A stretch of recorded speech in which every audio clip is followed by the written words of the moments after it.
Okay, guys, welcome to Chapter 8, Section 5. This finishes up Chapter 8 on the Constitution and the rights and responsibilities of citizenship. There are some vocab words at the top of the page that you guys should be very, very familiar with. Citizen, a person who owes loyalty to a particular nation and is entitled to all its rights and protections. Naturalize is to complete the legal process of becoming a citizen. It means that you apply for citizenship and you follow the legal path to citizenship here in the United States, as opposed to the illegal path, sneaking in the country illegally. And immigrant is a person who enters another country in order to settle there. So Chapter 8, Section 5, the rights and responsibilities of citizenship. Note that there are two videos that correspond to this section that you can find on your Schoology feed. One is Rights and Responsibilities. It's titled Rights and Responsibilities, and the other is What It Means to Be a Good Citizen. Let's take a look at the text here, and we'll highlight some important points. Being a citizen of the United States brings both rights and responsibilities, and we talked about this earlier in the year. We have to balance, as Americans, our rights with the responsibilities that come with those rights. So being a citizen brings both rights and responsibilities. In order to be considered a citizen of the United States, one must be born in the United States, be born to at least one parent who is a U.S. citizen, have completed the process of naturalization, or be 16 or younger when an individual's parents were naturalized. So those are the ways that you can be considered a citizen. Let's just repeat those. In order to be considered a citizen of the U.S., one must be born in the United States. 2, one must be born to at least parent who is a U.S. citizen. 3, you have to have completed the process of naturalization. Or 4, you have to be 16 or younger when an individual's parents were naturalized. Immigrants may become U.S. citizens by completing a long legal process that we said is called naturalization. Couple of important topics here, and we mentioned this in class quite a bit this year so far. Civic virtue is the willingness to contribute to your nation or to your community, volunteering to contribute to your nation or community. This was a very important concept to the founders of the United States, the founding fathers. They valued the men and women who served democracy, putting their own needs, putting their country's needs rather, ahead of their own interests. Today, there is still a place for such democratic values. These values include honesty, compassion, patriotism, respect for others, responsibility, and courage. We talked about patriotism a lot. Patriotism is love, the feeling of love and devotion for your country. We are also good American citizens, and we represent democratic values when we are honest in our dealings with both people and institutions, when we exhibit compassion for our fellow citizens, when we accept responsibility for our decisions, both positive outcomes and not so positive outcomes, and courage. American citizens can develop these values in their homes, in their school, or in their community. As a matter of fact, a lot of our values are drawn on, are cultivated or developed from each of these areas. We develop a lot of our values at home. Our parents are our first teachers. We develop many of our values at school, and we also, as a community, develop values. Along with the basic rights that they enjoy, American citizens, as we have said many, many times, American citizens have responsibilities. And we'll look at the chart in a moment. These responsibilities of citizenship are part of living in a free and democratic society.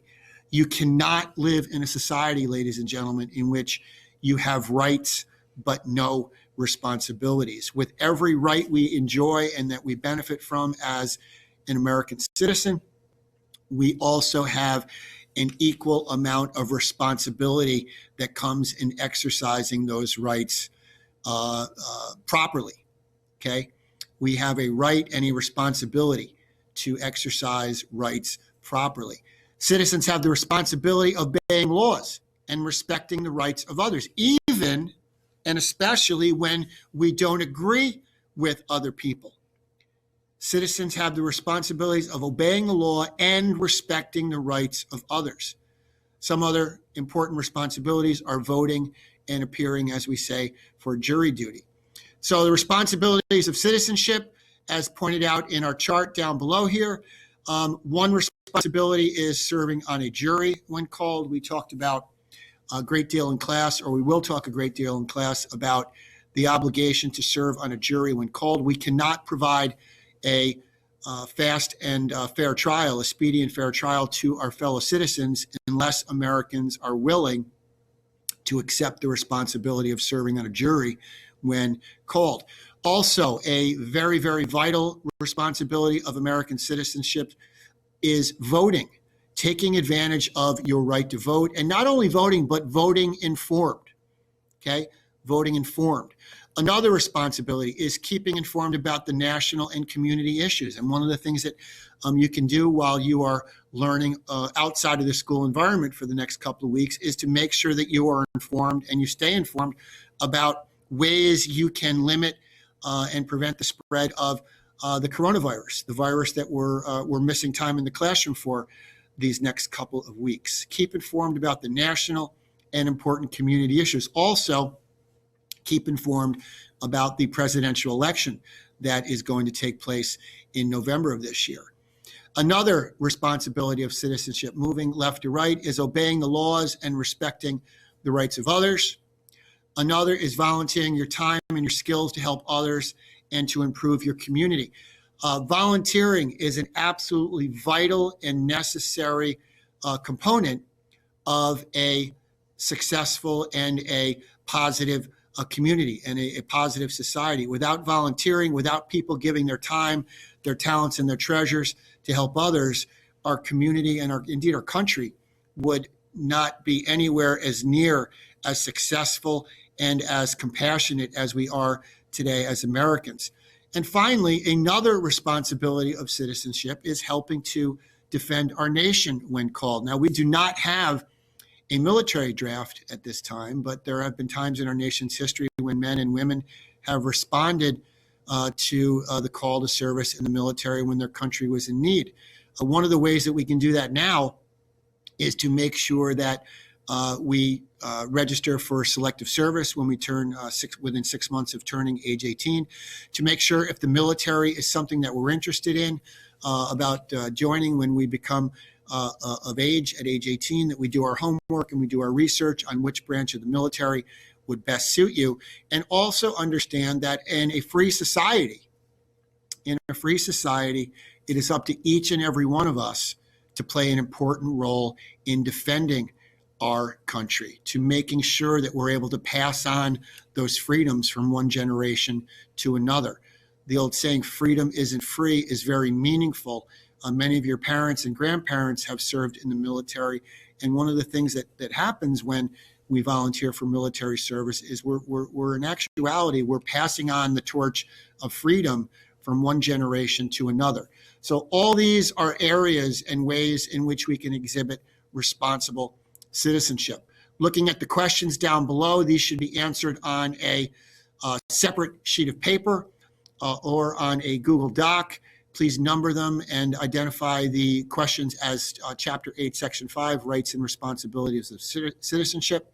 Question 1 asks, what are conditions that one must meet in order to be considered a United States citizen?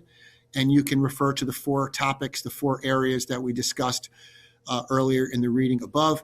And the second question is based on the chart.